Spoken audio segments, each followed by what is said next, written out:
Hello all.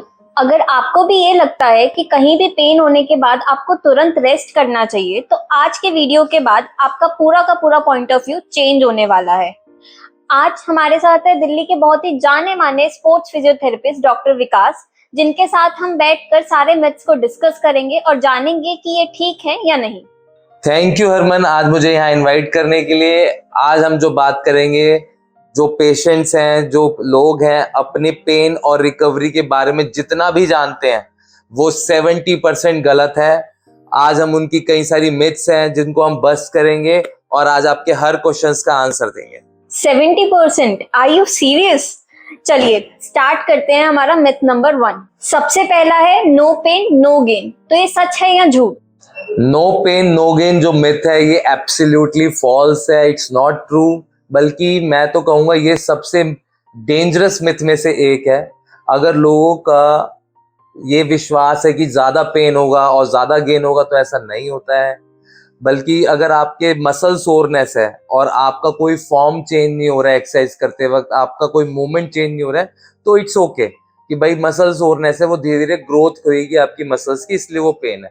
पर कई लोगों के सडन पेन है और जिस वजह से उसका फॉर्म भी खराब हो रहा है और मूवमेंट भी खराब हो रहा है, वो फिर भी उसमें एक्सर्शन दिया जा रहा है, तो एक छोटी सी इंजरी भी बहुत बड़ी इंजरी बन सकती है।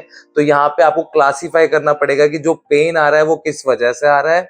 तो इस मिथ पे बिल्कुल भरोसा मत करिए कि पेन होगा तो ही मैं अच्छा बनूंगा, अच्छा ग्रो करूंगा, तो इट्स कंप्लीटली फॉल्स। तो सर हम इसमें डिफरेंस कैसे पहचानेंगे कि जो पेन हो रहा है वो सोरनेस का है या फिर इंजरी की वजह से है? सिंपल रूल है, अगर आपकी फॉर्म या आपकी मूवमेंट चेंज हो रही है, डायरेक्शन ऑफ मोशन चेंज हो रहा है during the exercise because of the pain, तो आपको रुक जाना चाहिए। It's not good.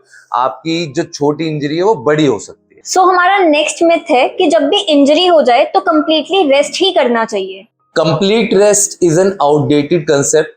आज की स्टडीज कहती हैं कि आप रिलेटिव रेस्ट रखिए। इसका मतलब क्या है कि अगर आपको कोई इंजरी हुई है या किसी पार्ट में इंजरी है, तो उस पार्ट को प्रोटेक्ट करिए और बाकी कंप्लीट बॉडी, जो अदर बॉडी पार्ट्स हैं, उनकी आप एक्सरसाइज करते रहिए।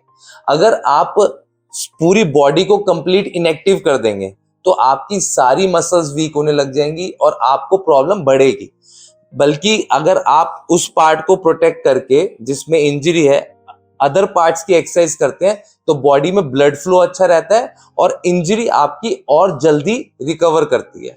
तो सर क्या एक स्प्रेन्ड एंकल के साथ भी मूवमेंट करना जरूरी है? अगर आपके एंकल में स्प्रेन है तो भी आपकी अदर पार्ट्स की मूवमेंट्स आप करिए, और जितना भी कंट्रोल करेंगे मूवमेंट को और गाइडेड सिस्टम के थ्रू करेंगे कि आपको कोई अच्छा एक स्पोर्ट्स फिजियो समझा रहा है कि आप इस तरीके से करिए, तो आपकी जो रिकवरी हो फास्ट होएगी definitely. So next myth. Sir ये तो मम्मी भी बोलती हैं कि अगर जॉइंट क्रैक करोगे तो अर्थराइटिस हो जाएगा। अर्थराइटिस नहीं करती है, इट्स अ कंप्लीट मिथ। जिन लोगों को क्रैक करने से डर लगता है कि भाई मेरे अर्थराइटिस हो जाएगा, तो वो एक गलती है। आप क्रैक कर सकते हैं। उसमें बेसिकली जॉइंट्स में आपके गैस बबल्स होते हैं जिनकी पॉपअप साउंड से क्रैक साउंड आती है, और इससे अर्थराइटिस नहीं हो सकता है। हाँ, पर किसी के कोई इंजरी है और कोई इश्यू है और वो क्रैक कर रहा है, उसके पेन आ रहा है जॉइंट में, तो उसको वो डेफिनेटली अवॉइड करना चाहिए और किसी स्पोर्ट्स फिजियो या किसी डॉक्टर को दिखा। ठीक है, तो एक रैपिड फायर राउंड करते हैं सर। 1 लाइन आंसर्स देने हैं आपको। So gym should be before or after the physio session? Physio पहले, जिम बाद में। Should painkillers be your first response? Painkiller आपका पहला ऑप्शन नहीं है, it's definitely wrong. Perfect, crisp and clear. So doctor Vikas, अगर आज के एपिसोड से हमारे ऑडियंस को सिर्फ एक चीज याद रखनी हो तो वो क्या होनी चाहिए? अकॉर्डिंग टू माय ओपिनियन, जितनी भी मिथ्स बताई हैं उन पे कभी बिलीव मत करिए, और अपने ब्रेन को अपनी मसल से आपको अलाइन करना है। अगर आप कोई मूवमेंट कर रहे हो, कोई भी एक्सरसाइज कर रहे हो, तो आपका ब्रेन उसमें इन्वॉल्व होना चाहिए। आपको मूवमेंट को फील करना है। अगर आप कंप्लीटली इंजरी फ्री रहना चाहते हैं, तो मेरी ओपिनियन और मेरी राय यही है कि आप जितनी भी एक्सरसाइज करें, अपने दिल और दिमाग उसमें इन्वॉल्व करके करें। Beautifully said. Thank you, Dr. Vikas Solanki, for being here with us and busting these myths.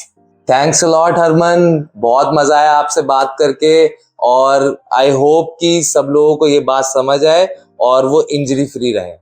So guys, if you like the video, please press that like button and please subscribe to the channel. और अगर आपके भी ऐसे दोस्त हैं जिनको injury है और अभी भी इसी मिथ में जी रहे हैं कि नो पेन और नो गेन, तो प्लीज उनके साथ इस वीडियो को शेयर कर दीजिए।